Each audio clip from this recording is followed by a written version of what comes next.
গরিব মানুষ এখন কি করবো, মানুষের কাজ কাম করে খাওয়া লাগে। এখন এই যে এই জায়গায় নাইট ডিউটি করি, মনে করেন যে এই রাত্রে দেখা যায় সারা রাতই মনে করেন যে জায়গা থাকা লাগে। এখন এমন অবস্থা যে 3বার 4বার করে মনে করেন যে চোর আইসা এদিক দিয়ে ফুচকি পারে, এদিক মনে করেন যে সারা রাত এই 8বার 10বার মনে করেন যে এই উঠা নামা দৌড়াদৌড়ি এই অবস্থায় গেছি। আমার এই যে মালিক মনে করেন যে এই মালিক আমার কাছে এই যে লাখ লাখ টাকার জিনিস দিয়ে থুইছে, আমারও তো মনে করেন যে এরকম জীবনের কোনো নিরাপত্তা নাই। এরপরেও মনে করেন যে আজকালকার যে অবস্থা, এত মনে করেন যে মানুষও তো ভালো না। এখন সারা রাত এই যে ডিউটি করি, এখন ডিউটি করে রাত্রে সারা রাত মনে করেন চলাফেরা করি, আবার যায় দিনে মনে করেন যে একটু ঘুম না পারলে তো আর হয় না। আমাকে তো মনে করেন যে এর আগে, আজ থেকে মনে করেন 25 বছর আগে আমি ওই দুপিল মনে করেন যে ডিউটি করতেছি ব্রিজে। ওই টাইমে মনে করেন যে 25 থেকে 30 জন মনে করেন যে ডাকাইতে শহরে আমাকে গ্রেফতার করছিল। কিন্তু আমি একই কথা কইছি যে দেখেন, ওরা এই শহরে আমার কাছে 20,000 টাকা দাবি করলো।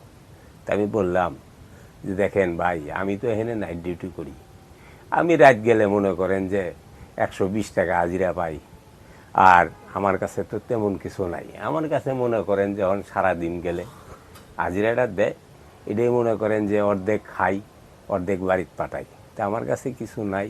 এই যে লাখ লাখ টাকার রড আছে, মনে করেন 200-250 বস্তা সিমেন্ট আছে, যদি আপনি করে এগুলো নেওয়ার ইচ্ছা থাকে নিয়ে যান, কিন্তু এর ছাড়া তো আর আমার কিছু নাই। আর যদি আপনারা টাকার দাবি করেন তাহলে কন্ট্রাক্টর আইসুক, কন্ট্রাক্টর আসলে হয়তো আমি বলবো যে এরা এই যে এরকম আইসা এরা দাবি করছে আপনি কাজ করতেছেন, তাহলে মনে করেন যে এখন এরা ক্লাবের জন্য টিভি মিপি এগুলা কিনবো, এই জন্য দাবি করছে। তখন আপনার যদি কন্ট্রাক্টর দেয় তাহলে আপনি করে বলবো, এর ছাড়া বাবা আমার তো আর করার কিছু নাই। তো এই অবস্থা আবার দেখি যে 4 জন আসলো। আসার পরে আবার আমি বাড়াইলাম, বাড়ানোর পরে মনে করেন যে তারা আস্তে আস্তে মনে করেন যে হাইটে চলে গেল। তখন রাস্তা, এটা ওই রাস্তা মনে করেন যে রাস্তা তাগর তার কিছু কওয়া যায় না, চুপচাপ তারা চলে গেল। আমার কথা হলো যে আমি সাইড পাহারা দিয়েছি, এইভাবে সাইডে মনে করেন যে বৈশা থাকি।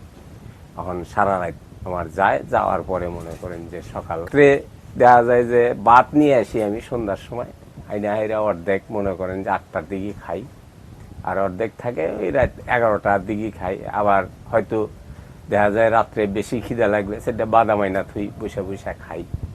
কিন্তু এইভাবেই মনে করেন যে আল্লাহ